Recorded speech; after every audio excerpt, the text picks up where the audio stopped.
오늘은 부활의 길 이런 제목으로 말씀을 전하도록 하겠습니다. 9월을 시작하는 월삭기도에 나오신 여러분 모두에게 하나님의 크신 은혜와 특별히 예비하신 은혜가 가득하기를 주님의 이름으로 축원합니다. 2025년을 시작하면서 월삭기도를 드릴 때마다 길이라는 주제로 말씀을 전하고 있습니다. 2월에는 회복의 길, 3월에는 믿음의 길, 4월에는 성숙의 길, 5월에는 행복의 길, 6월에는 승리의 길, 7월에는 안식의 길 이런 제목으로 말씀을 나누었고요. 9월에는 부활의 길이라는 제목으로 말씀을 전하도록 하겠습니다. 지금 새벽 예배 때마다 데살로니가 전서의 말씀을 나누고 있습니다. 특별히 이 본문을 지난 금요일까지 나누었는데 특별히 월삭기도에 부활의 길이라고 하는 내용으로 말씀을 전하고 싶었습니다. 신앙생활의 심오한 비밀 가운데 하나가 바로 성도의 부활입니다. 즉 부활이라고 하는 주제이죠. 성경은 예수님께서 죽음의 권세를 깨고 부활하신 것처럼 성도들도 부활할 것이다 말합니다. 기독교가 말하는 부활은 불교나 힌두교에서 말하는 윤회의 부활이 아닙니다. 다시 말하면 우리가 이 땅에서 선한 일을 많이 하면 다시 사람으로 태어난다든지 아니면 좀 선이 적으면 짐승으로 태어난다든지 벌레로 태어난다든지 이런 식의 부활이 아닙니다. 기독교의 부활은 매우 신비로운 사건이지만 실질적으로 일어나는 사건입니다. 고린도전서 15장의 부활장에 보면 이 내용을 우리에게 매우 분명하고 자세하게 설명을 합니다. 특별히 고린도전서 15장 12절과 13절에 보면 그리스도께서 죽은 자 가운데서 다시 살아나셨다 전파되었거늘 너희 중에서 어떤 사람들은 어찌하여 죽은 자 가운데서 부활이 없다 하느냐. 13절에 매우 중요한 말씀이 있습니다. 만일 죽은 자의 부활이 없다면 그리스도도 다시 살아나지 못하였을 것이다. 그러니까 죽은 자 성도의 부활이 없다면 그리스도의 부활도 거짓이 되고 헛것이 된다라는 것입니다. 그럼에도 불구하고 많은 신앙인들이 예수님이 죽음의 권세를 깨고 다시 살아났다는 것은 믿으면서도 성도의 부활에 대한 확신이 매우 약합니다. 그래서 오늘 이 새벽에 이 말씀을 좀 나누도록 하겠습니다. 전 세계는 이단 사이비 종교들이 굉장히 많습니다. 그 중에서도 특별히 우리나라에는 유독 이단과 사이비가 득세합니다. 아마도 우리 대한민국 국민들이 가지고 있는 종교적 열심, 종교성 때문이라고 생각합니다. 그래서 우리네 조상들은 과거로부터 삶의 모든 영역을 이방 신과 풍속과 미신에 맡겼습니다. 이사를 할 때도 무슨 일을 새롭게 시작할 때도 늘 제사를 지내고 여러 가지 일들을 했습니다. 그런데 중요한 것은 이러한 기독교 신앙을 따르면서도 세속적인 미신, 이런 유혹, 풍속에 너무 쉽게 넘어가고 그리고 무엇보다도 기독교 신앙을 가지고 있는 우리들이 이단과 사이비의 잘못된 교리의 유혹에 쉽게 빠져버리고 만다는 것입니다. 그 대표적인 주제가 바로 재림과 성도의 부활에 관련된 내용입니다. 여러분 오늘 말씀을 좀 조목조목 나눠서 여러분들에게 매우 자세하게 설명을 할 터인데 간단합니다. 복잡한 내용이 아니니까 오늘 이 말씀을 좀 기억했으면 좋겠습니다. 자, 우리가 먼저 알아야 될 가장 중요한 교리 3가지가 있습니다. 첫 번째, 예수님께서 죽었다가 다시 살아났다는 부활을 믿어야 됩니다. 기독교의 핵심 교리는 십자가의 죽음과 함께 부활의 승리가 있습니다. 예수님이 죽음의 권세를 깨고 다시 살아났다는 걸 믿으셔야 합니다. 자, 두 번째, 부활하신 주님이 하늘로 어떻게 했다고요? 승천했다는 걸 믿으셔야 됩니다. 여러분 승천을 믿으십니까? 이 두 번째 교리를 믿어야 돼요. 왜냐? 우리 주님이 하늘로 승천했기 때문에 하늘로 승천하신 주님이 올라가신 모습 그대로 다시 이 땅에 재림할 거라고 하는 교리를 우리에게 가르쳐 주셨죠. 그러니까 십자가의 죽음과 함께 부활, 승천, 예수님의 재림을 믿어야 합니다. 여러분 십자가의 죽음 사건도 예수님의 부활 사건도 예수님의 승천 사건도 이미 이루어진 일입니다. 그런데 재림만은 아직 이루어지지 않은 사건이죠. 앞으로 이루어질 거예요. 앞으로 이루어질 거고 이루어진 일이 아니다 보니까 많은 사람들이 이 교리에 대하여 잘못된 내용들을 가르치기 시작했다는 거예요. 가장 대표적인 게 이거죠. 여러분, 예수님 언제 오십니까? 아무도 몰라요. 그것을 아시는 분은 성경 말씀 그대로 때와 시기는 아버지 하나님의 권한 속에 있다라고 해서 하나님 한 분만이 아시고 계획하셨습니다. 그분의 뜻과 계획 속에 반드시 주님의 재림, 예수님의 이 땅에 오심은 반드시 이루어지고 성취될 줄로 믿습니다. 그러니까 이단이 아니더라도 어떤 사람들이나 어떤 목회자나 어떤 스승이라 할지라도 예수님의 재림의 때를 명시하거나 나는 예수님이 언제 올 것인가를 안다라고 말하는 사람이 있다면 반드시 미혹의 영, 거짓의 영에 빠진 사람입니다. 그들을 우리가 분별하고 그들과는 거리를 두고 가까이에서는 안 됩니다. 여러분, 내가 아무리 잘 알고 있고 내가 분별할 수 있다고 해도 그들과 늘 가까이 있는 순간 우리는 그들의 거짓에 쉽게 넘어가고 말 것입니다. 자, 부활할 때 도대체 무엇이 부활합니까? 제가 늘 말씀드리지만 이것을 사람들이 많이 놓치고 있어요. 분명하게 말하지만 뭐가 부활한다고요? 몸이 부활합니다. 몸이. 아까도 우리가 늘 새벽마다 우리가 암송하는 사도신경에 뭐라고 되어 있죠? 몸이 다시 사는 것과 예수님께서 죽었다가 다시 살아나셨죠? 뭐가 다시 살아난 겁니까? 몸이 살아난 거예요. 그래서 고린도 전서에서 가르쳐 주는 것처럼 예수님이 몸의 부활로 다시 살아났기 때문에 그런 것처럼 성도의 부활도 몸의 부활을 우리에게 말한다. 여러분, 몸과 영혼이 같이 부활하는 거 아닙니다. 영혼은 죽는 게 아니에요. 영원한 거예요. 그렇기 때문에 우리가 이 세상의 삶을 마감하면 몸과 영혼이 어떻게 되죠? 분리돼요. 사람이 죽었다 이 말이 무슨 말이에요? 몸과 영혼이 분리됐다는 거예요.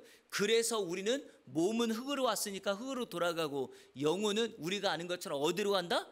천국으로 가는 겁니다. 자, 그런데 우리의 궁금증은 이거죠. 자, 그런데 몸이 부활하는 걸 알겠는데 우리는 이미 죽어서 몸이 다 흙으로 돌아가 버리고, 그리고 우리의 몸이라고 하는 이 흙은 형상이 없는데 어떻게 부활하는가? 여기에 많은 분들이 갖는 생각이 이런 생각이 있죠. 어떤 분들은 과거에 죽었을 때 모습으로 부활하기를 기대하는 분들이 있어요. 가족들 중에서. 또 어떤 분들은 그 모습이 아니라 새로운 모습으로 변형되기를 원하는 분도 있죠. 여러분, 성경은 뭐라고 말할까요? 우리가 육신의 몸을 가지고 있을 때 모습이 아니라고 분명히 성경은 가르칩니다. 고린도전서 15장 42절에 이런 말이 있어요. 죽은 자의 부활도 그와 같으니, 자, 중요한 것은 이것이에요. 썩을 것으로 심고 썩지 아니할 것으로 다시 살아난다. 자, 썩을 것으로 심는다는 게 무슨 말이에요?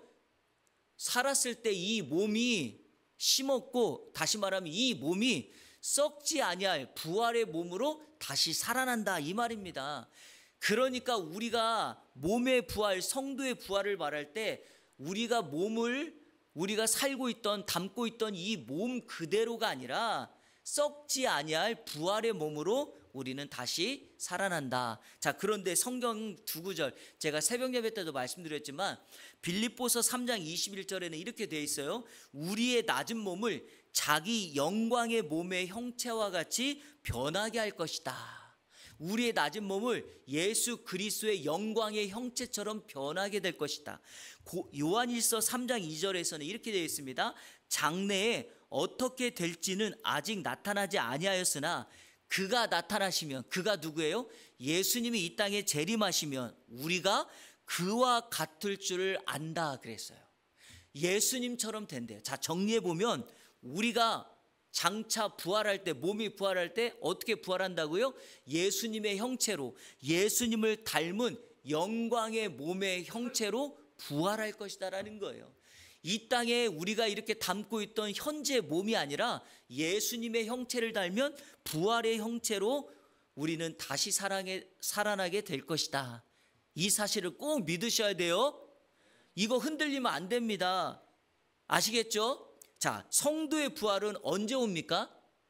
성도의 부활은 예수님의 재림과 함께 옵니다. 그러니까 예수님이 이 땅에 재림할 때 반드시 성도의 부활이 올 텐데, 자, 우리가 읽었던 데살로니가 전서에는 성도의 부활의 순서가 있대요. 먼저 첫 번째, 자는 자들이 먼저 부활한대요. 이 자는 자가 누굽니까?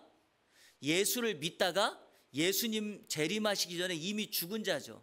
여러분, 예수 믿다가 이미 죽으신 분들 있죠? 이런 분들이 자는 자예요. 그런데 먼저 성경이 강조하는 죽음에 대하여 말씀드리고 싶습니다. 성경은 성도의 죽음을 죽었다, 사망했다라고 말하지 않아요. 뭐라고 표현하죠? 잔다, 돌아갔다, 이렇게 표현해요. 여러분, 잔다라는 말도 돌아갔다는 말도 전제가 있어요. 잔다라는 것은 무엇을 전제로 하죠? 깨는 것을 전제로 해요. 여러분, 어젯밤 주무셨죠? 여러분, 잤죠? 오늘 깼죠? 이걸 전제로 하는 거예요.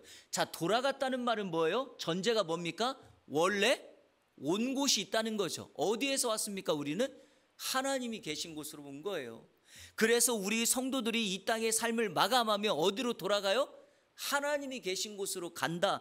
그래서 성경은 잔다, 돌아갔다, 이렇게 말하는 겁니다. 자, 그런데 중요한 것은 먼저 예수 믿다가 죽은 자들이 있다는 거예요. 예수님이 재림하실 때 우리 주님이 먼저 예수를 믿다가 죽은 자들을 일으켜 깨워 부활시킨다라고 말합니다.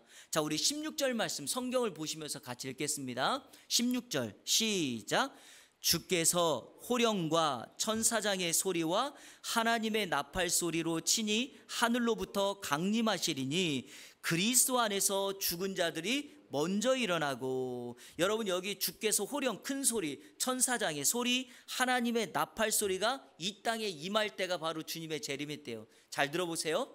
하늘의 문이 열려져서 하나님의 세계가 이 땅에 내려왔어요. 하나님의 나팔 소리가 들리고 천사장의 소리가 들려요. 그러면 여러분, 뭐가 이제 없어집니까?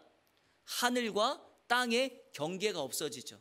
그래서 우리 주님이 이 땅에 재림하시며 온 세계가 다 주님의 세계가 되는 거죠. 그래서 우리 주님이 재림하실 때 심판주로 오셔서 주님을 잘 섬겼던 자들은 영생의 자리로 데리고 가고 예수를 믿지 않은 자들은 심판의 자리로 가는 거죠. 왜 그럴까요? 하늘의 세계가 이 땅에 열리면 온 세계가 주님의 지성소가 되기 때문에 주님의 지성소에서는 뭐가 남을 수 없다? 죄가 있을 수가 없어요. 그래서 이 땅이 심판의 자리가 되는 겁니다.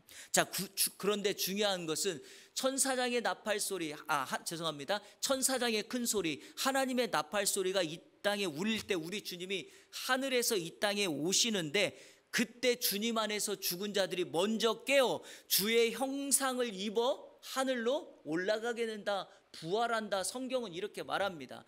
그리고 난 다음에 살아남은 자들, 자 17절 말씀 우리 같이 한번 읽겠습니다. 17절 시작. 그 후에 우리 살아남은 자들도 그들과 함께 구름 속으로 끌어올려 공중에서 주를 영접하게 하시리니 그리하여 우리가 항상 주와 함께 있으리라. 자, 죽은 자들이, 자는 자들이 먼저 일어나고 그 후에 살아남아 있는 자들, 즉 예수님이 재림하실 때 여러분 이 땅에 살아있는 분들이 계실 거 아닙니까?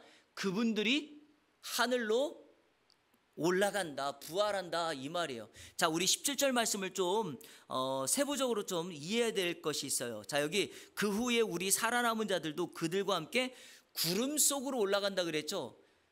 제가 이거 늘 말씀드리지만 구름 속으로 간다는 건 구름을 탄다는 말이 아닙니다. 예수님이 손오공처럼 뭐 구름 타고 이렇게 다니시는 분이 아니에요. 이 말은 하나님의 임재와 영광을 상징하는 구름이에요. 이건 상징이에요, 상징. 구름이 예수님이 이 땅에 임할 때 가릴 거예요. 그래서 이건 상징이에요. 마치 모세가 시내산에 갔을 때 하나님의 현현을 보는데 구름이 덮었다 그랬죠. 그 구름이 바로 하나님의 임재의 상징을 보여주는 거죠. 그러니까 주님이 이 땅에 재림하실 때 하나님의 영광 속에 임하고 하나님의 영광이 이 땅에 임한다라는 말입니다. 자, 또 하나, 여기 보니까 살아남은 자들이 하늘로 뭐라 그랬어요? 끌어올림을 당한다 그랬죠. 제가 늘 말씀드린 이 끌어올림이 뭐예요? 휴거, 랩처. 그러니까 살아있는 사람들은 이 땅에서 끌어올림을 당하여 죽은 자들과 함께 하늘로 올라간다, 이렇게 되어 있습니다. 자, 그런데 여기서 정말 중요한 게 있어요. 살아남은 자들이 끌어올림을 당한다는 것보다 더 중요한 핵심이 뭡니까? 바로 17절 맨 마지막에 있는 거죠. 그리하여 우리가 항상 주와 함께 있으리라. 여러분, 이게 핵심이에요. 성도의 부활은 몸이 다시 살아나는 것이 끝이 아니라 몸이 다시 살아나 결국에 어떻게 해요? 우리 주님과 함께 영원히 살 것이다. 이게 핵심입니다. 성도의 삶은 이 땅의 끝이 아닙니다.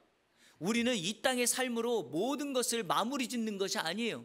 이 땅에서 눈을 감고 천국에서 눈을 뜹니다. 몸에 부활이 있기 때문에 이 세상의 삶을 살다가 우리 주님 재림하실 때 상급을 받으며 그분의 나라에서 그분과 함께 영원히 살 것입니다. 성경은 그 땅을 새하늘과 새 땅이라고 표현합니다. 영으로도 몸으로도 주님의 재림 때가 되면 우리가 결코 우리 주님과 분리되지 않을 거예요. 그때는 사망이나 곡하는 것이나 슬픔이나 애통도 없을 거예요. 오직 하나님을 예배하고 하나님을 찬양하는 그분과 누리는 기쁨과 교제의 삶만 있게 됩니다. 여러분, 그것이 바로 우리 주님의 재림의 때 우리가 갖게 될 부활의 영광입니다. 이것을 믿으신다면 여러분, 이 땅에서 우리는 어떻게 살아갈 것인가? 자, 오늘 성경 마지막 18절을 다 같이 읽겠습니다. 18절 시작. 그러므로 이러한 말로 서로 위로하라. 아멘. 두 가지입니다. 첫 번째, 예수님의 재림을 믿고 그때 우리가 성도의 부활을 믿으신다면 우리에게는 뭐가 있어요? 위로가 돼요. 왜? 나는 그때 하나님의 나라에 임할 것이고 이 땅의 삶이 전부가 아닐 것이다. 우리가 그 내세에 대한 소망을 갖고 우리는 뭐를 받습니까? 위로를 받아요. 자, 또 하나, 이 위로는 단지 나만 받는 위로가 아니에요. 이 사실을 믿으니까 우리가 부활에 확신이 없는 사람들에게 위로의 복음을 전하는 거죠. 그래서 우리로 하여금 위로자가 되는 것입니다. 자, 말씀을 정리하겠습니다. 여기 위로하다는 말이 여러분, 이 말이 헬라어로 파라칼레오라는 말이에요. 근데 이 단어는 두 단어가 합성된 거예요. 파라라는 말은 옆에서 곁에서 이거고요. 칼레오라는 말은 클레오라는 말과 함께 동사로 부르다 이 말이에요. 콜. 그러니까 옆에서 부르는 거예요. 그런데 여기서 중요한 게 있어요. 옆에서 불러서 곁에서 불러서 뭐 하는 거예요? 그들의 필요를 채우고 돕고 섬기는 거예요. 그런데 이 파라칼레오라는 말의 명사형이 뭐냐? 파라클레토스예요. 여러분, 혹시 파라클레토스라는 말을 들어보신 적이 있나요? 보혜사 성령 있죠? 보혜사라는 말이 파라클레토스예요.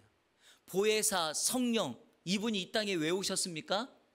우리 예수 그리스도께서 이 땅에 십자가를 지기 위하여 구속의 사역을 감당하실 때 우리 예수님께서 하나님의 명에 따라 예수님이 이 땅에 있다가 하늘로 승천하시면 자신과 똑같은 역할, 즉 성도들을 돕고 섬기기 위하여 이 땅에 보혜사 성령을 보내겠다라고 말합니다. 우리 주님이 하늘로 승천하시면서 이 땅에 보내신 분이 바로 누구예요? 보혜사 성령이에요. 우리가 예수 그리스도의 재림과 그 몸의 부활을 믿는다면, 그러면서 주님이 오실 그때까지 이 땅에서 믿음의 삶을 살아간다면 우리를 도우시고 우리를 격려하시고 우리를 위로하게 하여 이 땅에 우리 주님께서 보내신 보혜사 성령님께서 저와 여러분을 떠나지 않고 영원히 함께 하실 줄로 믿습니다. 그래서 우리의 재림에 확신이 있는 거예요. 흔들리지 않게 살아갑니다. 왜? 우리를 도우시는 분이 있고 우리의 형편을 가장 잘 아시는 분이 있기 때문이죠. 사랑하는 여러분, 9월 한 달 저와 여러분의 삶의 모든 형편을 우리 자신보다 더 잘 아시는 보혜사 성령께서 우리를 떠나지 아니하시며 함께 하실 줄로 믿습니다. 이 부활의 길을 믿으시고 부활의 길을 거니지 아니하는 사람들에게 이 부활의 길의 복음을 소개하며 9월 한 달 살아가는 저와 여러분의 복된 귀한 시간이 되기를 주님의 이름으로 축원합니다.